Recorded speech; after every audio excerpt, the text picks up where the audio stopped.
Hey everyone, it's Linnea for LDRS Creative, and I'm going to make a card using the Winter Wonderland Cardmaking Kit exclusive from HSN. Now this is the second video I've done with this kit. Look back on the LDRS Creative YouTube channel for the first video, which shows a detailed look at the kit contents, as well as 2 card ideas for using the elements of the kit, for lack of a better term, as they're intended to be used. This video, I wanted to show you how you could bring in some items from your card making stash and alter these elements to bring a different look to your kit. So I have elements from the kit. I have a card base, pattern paper, a card topper, ephemera, and a sentiment. I have also brought in my hand-torn rectangle dies, and I'm going to show you how you can cut this ephemera topper down. I'm using the second largest die.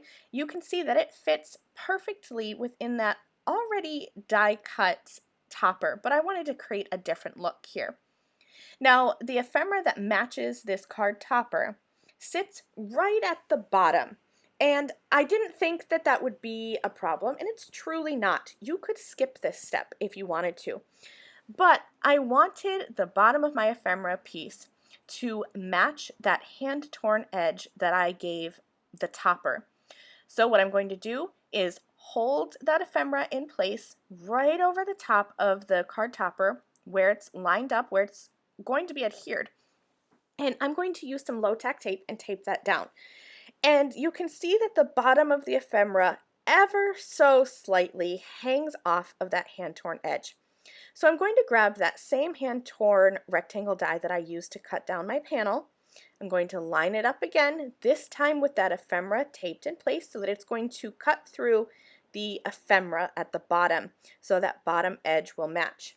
Now I am also going to tape this die in place over my panel because I don't want it to shift on the panel. I've already cut that background topper, and I want it to just kind of puzzle piece back in so that the only thing this die is cutting now is the bottom edge of my ephemera piece. I'll run that through my die cutting machine, and now you can see here that I have that hand-torn edge that perfectly is going to align at the bottom of both this topper and my ephemera piece. You could totally skip this step, like I said. It's nitpicky of me to do it, but I wanted everything to align just perfectly. I also went ahead and used those same hand-torn rectangle dies, and I used the largest one this time to cut some gold foil cardstock. Now here's where I'm just going to kind of lay everything out so I get an idea of where my card is headed. And really, it's going to be quite simple. I'm just going to be layering these items up just like I did in the first video, but this time I have die cut these panels down so that it brings a different look to the card.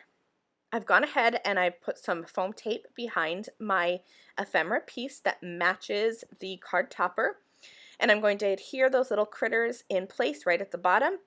And then I have foam tape behind all of my other pieces too, behind my hand-torn topper, and I have foam tape behind the gold foil cardstock. And I'm going to layer all of those up onto that starry background paper.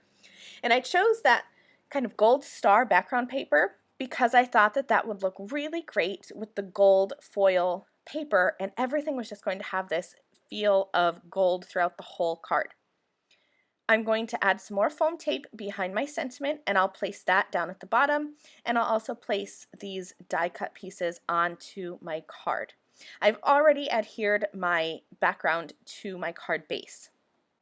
Now that everything is adhered, you could definitely stop here. This looks absolutely amazing, but I'm going to bring in a gold gel pen. There's nothing special or fancy about this one. It's just a regular old gold gel pen. And I'm going to add some accents here and there onto this card topper. So at the tops of those ornaments is really where I'm going to embellish, and then also on the stars. Now I'm going to go really crazy, and all of the dots that are showing on that background paper, I'm going to add a dot with my gel pen. Now this did take some time. It was a little tedious, but in the end, it is such a nice touch, and it's subtle. It's something that you're only going to see when you kind of tilt this card in the light, but I know that when I send this to somebody and they set it maybe on their mantle, or if they hang it from a card string, anytime the light hits it, that metallic gold pen is going to really shine. I also went ahead and added some glossy accents over the snowflakes on that card panel. And here I'm just going to kind of tilt, and you're going to be able to see there's glossy accent shine, there's that shine from the gold foil cardstock, and then all of those little dots have some metallic shine to it as well. And I did add some glossy accents to the trees just to mimic some snowflakes. Simple steps like die cutting a background or adding some glossy or glittery elements here and there can really dress up a card making kit. So I encourage you to look into your stash and see what you can change about the Winter Wonderland card making kit to personalize these cards. Thanks for watching. See you soon. Bye.